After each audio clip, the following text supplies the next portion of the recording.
Assalamualaikum. I'm Nabila from Dhaka Community Medical College. Welcome to our biochemistry series. In this series, we have started card fun topics, and without wasting much time, let's start with. So we have started solutions. तो इसमें हम लोगों ने देखा था solutions based on their types. तो हम लोगों ने काफ़ी सारे types like according to their something percentage हम लोगों ने देखा. Okay, या according to their permeability through the semi-permeable membrane, ये सारी चीज़ हम लोगों ने देखा. Okay, now हम देखेंगे based on the tonicity. अब tonicity ये मैंने already आप लोगों को previous session में कहा था, but still मैं फिर से कहती हूँ कि tonicity क्या osmolarity of solution relative to the plasma. जब भी आपने किसी भी solution का osmolarity देखा, osmolarity यानी कि उस सॉल्यूशन में कितने नंबर ऑफ ऑस्मोल्स है जो कि उस 1 लीटर ऑफ सॉल्यूशन से क्या कर जा रहे हैं, पास कर जा रहे हैं, राइट. तो टोनिसिटी क्या, जब भी उसी ऑस्मोलैरिटी की हम लोग बात कर रहे हैं, कब, जब वो जो सॉल्यूशन है वो क्या हमारे पास प्लाज्मा है. So that is the thing, right. अब आते हैं टोनिसिटी के बेसिस पे जो है हमने सॉल्यूशन को कैसे डिवाइड किया है. तो we have isotonic solution, hypotonic solution, hypertonic solution. अब ये चीज़ तो आप लोग ऑलरेडी अपने सेकेंडरी स्कूल में पढ़ चुके होंगे, हायर सेकेंडरी में, बट स्टिल ये सारे सॉल्यूशंस के टॉपिक्स ऑब्वियसली इंपॉर्टेंट है.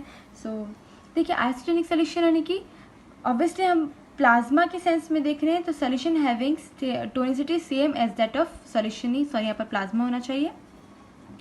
तो सॉल्यूशन की टोनिसिटी जो है it should be same as that of plasma. ठीक है. For example 0.9% NaCl solution, guess कीजिए क्या है, or normal saline and blood का भी क्या है, इसका जो टोनिसिटी होता है it is same as that of plasma. ठीक है. अब देखते हैं हाइपोटोनिक सॉल्यूशन. हाइपोटोनिक सॉल्यूशन क्या होता है, सॉल्यूशन जिसकी हाइपो का मतलब क्या होता है, कम, एंड हाइपर का मतलब क्या होता है, ज़्यादा. हम बोलते हैं ना कुछ लोग कि भाई ये ज़्यादा हाइपर एक्टिव है, मतलब कि कुछ ज़्यादा एक्टिव बंदा है, इस टाइप से. ठीक है. तो हाइपोटोनिक सॉल्यूशन यानी कि सॉल्यूशन जिसकी जो टोनिसिटी है वो क्या है, कम है than plasma. Example 0.5% NaCl solution. और हाइपरटोनिक सॉल्यूशन यानी कि solution having tonicity more than that of plasma, यानी कि जिसकी टोनिसिटी क्या है, प्लाज्मा से ज़्यादा है. अब देखिए, कई बार MCQs आते हैं, एग्ज़ाम में तो नहीं आते, बट लाइक जब आप कुछ अच्छे एग्जाम्स के लिए प्रिपेयर करेंगे, उसमें कुछ ऐसा आता है कि भाई आपको दिया जाता है कि ओके इसमें से कौन सा आइसोटोनिक सॉल्यूशन है. तो ज़रूरी नहीं कि वो आपको ऐसा दे कि भाई 0.45% NaCl सॉल्यूशन, नहीं, वो आपको इसे डेसिमल फॉर्म में दे सकता है सिंपली, या आपको इसका कुछ डिफरेंट स्टाइल में दिया होता है कि यार इसके इक्वली कोई न्यूमेरिकल वैल्यू आता है, उसके हिसाब से वो आपको देगा. तो एट दैट मोमेंट आपको कुछ कैलकुलेशन करनी पड़ती है, तो वो एक सिंपल मैथ्स होता है, आप लोग कर लेंगे.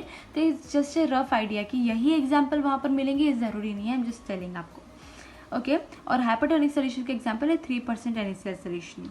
अब देखते हैं भाई कि क्वेश्चन आता है कि यार कई बार ऐसा होता है कि कुछ दो जगह होते हैं, दो अलग अलग चीज़ें हो कि भाई जैसे कि अभी हमने देखा हाइपोटोनिक और हाइपरटोनिक, कि अगर प्लाज्मा के जो है टोनिसिटी कम है और सॉल्यूशन की ज़्यादा है तो क्या होगा, या अगर सॉल्यूशन की टोनिसिटी कम है प्लाज्मा की ज़्यादा है तो क्या होगा. तो ये हम देखेंगे कि एक सिंपल से आपको लॉजिक याद रखना है. कई बार हमेशा हम देखते हैं ना कि यार हमेशा चीज़ क्या होती है, ऊपर से नीचे आती है, मतलब कि कैसे कोई स्लोपी एरिया इस तरीके से, तो ऊपर से नीचे आना क्या होता है, काफ़ी आसान होता है, तो चीज़ें क्या होती है आराम से विदाउट एनर्जी क्या होती है, आ जाती है नीचे.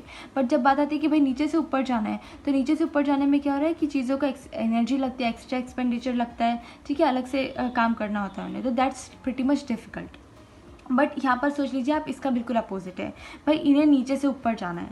मतलब 2 सॉल्यूशंस के पास अगर 2 डिफरेंट टोनिसिटी है तो उनका ऑस्मोसिस कैसे होगा, हाइपोटोनिक से हाइपरटोनिक, यानी कम हाइपोटोनिक वाले सॉल्यूशन से कहाँ जाएगा, हाइपरटोनिक में जाएगा, यानी कि नीचे से कहाँ जाएगा, ऊपर जाएगा. ऐसे आप समझ लीजिए लॉजिक. अब मैंने यहाँ पर सेंटेंस फॉर्म में लिखते हैं लोग, बट मैं आपको डायरेक्टली डायग्राम फॉर्म में बनाया. Effects of tonicity on sale. अब आपके पास एक सेल दिया गया है, उसको आपने डाला आइसोटोनिक सॉल्यूशन में. तो भाई सेल की जो टोनिसिटी है और इसकी जो मान लीजिए सेल की टोनिसिटी हमारे पास दी गई है 200 मिली ऑस्मोल, और सॉल्यूशन की भी कितने 200 मिली ऑस्मोल. तो कोई चीज़ एक्सचेंज होगी नहीं, क्योंकि कोई चांस ही नहीं बचता, कोई गैप ही नहीं है दोनों के बीच में एक्सचेंज होने का. तो क्या हो जाएगा, सेल का वॉल्यूम जो रहेगा it will be same, nothing will be different over there. जब हमने सेल को डुबा दिया कहाँ, हाइपोटोनिक सॉल्यूशन में. हाइपोटोनिक यानी कि क्या था कि solution having tonicity less than that of plasma. ठीक है. तो अब हाइपोटोनिक सॉल्यूशन हमने डाला है और इसके अंदर हमने क्या कर दिया, सेल को डाल दिया. तो अब क्या होगा कि हमने देखा है भाई हाइपोटोनिक से हाइपरटोनिक में जाएगा, तो सेल क्या है अभी इस हाइपोटोनिक के कंपैरिजन में सेल क्या हमारा हाइपरटोनिक है, तो हाइपोटोनिक से हाइपरटोनिक में, हाइपो से हाइपर में जाएगा तो क्या हो जाएगा, सेल क्या हो जाएगा भाई, उसके अंदर तो ऑलरेडी भरा था ना, ये क्या है हाइपरटोनिक सोल्यूशन था एज कम्पेयर टू दिस, तो क्या हो जाएगा हाइपो से हाइपर में जा रहा है तो क्या हो जाएगा सेल और बढ़ जाएगा, यानी कि सेल विल स्वेल, ठीक है, और स्वेल होगा तो ऑब्वियसली सेल का वॉल्यूम बढ़ेगा, ठीक है। अब आता है सेल को जब हमने क्या कर दिया हाइपरटोनिक सोल्यूशन में डाल दिया, तो as compare to that cell क्या है हाइपो है, ठीक है, तो क्या हो जाएगा ट्रांसफर कहाँ हो रहा है, हाइपो से हाइपर में हो रहा है, तो सेल क्या था हाइपो था, तो हाइपो से हाइपर में हो तो सेल क्या हो जाएगा श्रिंक हो जाएगा, बेचारा चिम जाएगा, उसके अंदर का जितना लिक्विड फ्लूइड है वो क्या हो जाएगा ऊज आउट हो जाएगा, ठीक है, तो सेल वॉल्यूम भी क्या हो जाएगा कम हो जाएगा। सो ये क्वेश्चन आपको टीचर्स पूछते कि okay what will be the effect on the cell, वो कोई भी सेल का नाम ले सकती है, वेदर RBC ले लेंगे या प्लाज्मा सेल ले लेंगे, एनी सेल दे से, ठीक है। what will happen to a cell if you will keep it in hypotonic solution, then you will have to say okay ma'am, the cell's volume will increase and it you don't have to say size, you will have to say volume, okay, क्योंकि यहाँ पर liquid है तो volume के sense में बात करेंगे obviously, and it will swell, so this kind of thing.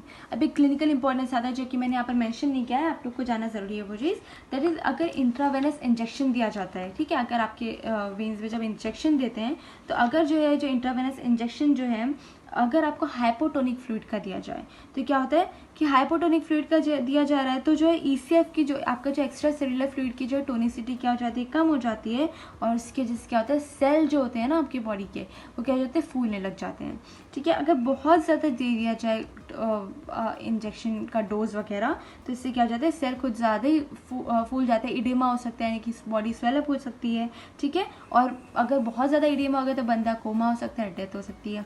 अगर आपने हाइपरटोनिक का इंट्रावेनस इंजेक्शन दे दिया क्या हो जाएगा, सेल क्या हो जाएगा आपकी बॉडी के श्रिंक हो जाएंगे, ठीक है, तो ये क्या हो जाएगा डिहाइड्रेशन हो जाएगा, तो इससे भी क्या हो सकता है कोमा एंड देन डेथ। अगर आपने सेम लाइक एसिटोनिक फ्लूइड कर दिया तो बॉडी इक्विलिब्रियम मेंटेन करेगी, that's the thing. So that's it for today. इसके नोट्स आपको हमारे टेलीग्राम ग्रुप एंड चैनल पे मिल जाएंगे, फेसबुक ग्रुप पे भी, और इसका लिंक आपको डिस्क्रिप्शन बॉक्स में मिलेगा। और please do like share and comment and subscribe, and ताकि हम लोग को बहुत ज़्यादा मोटिवेशन मिले to make much more videos like this. Thank you.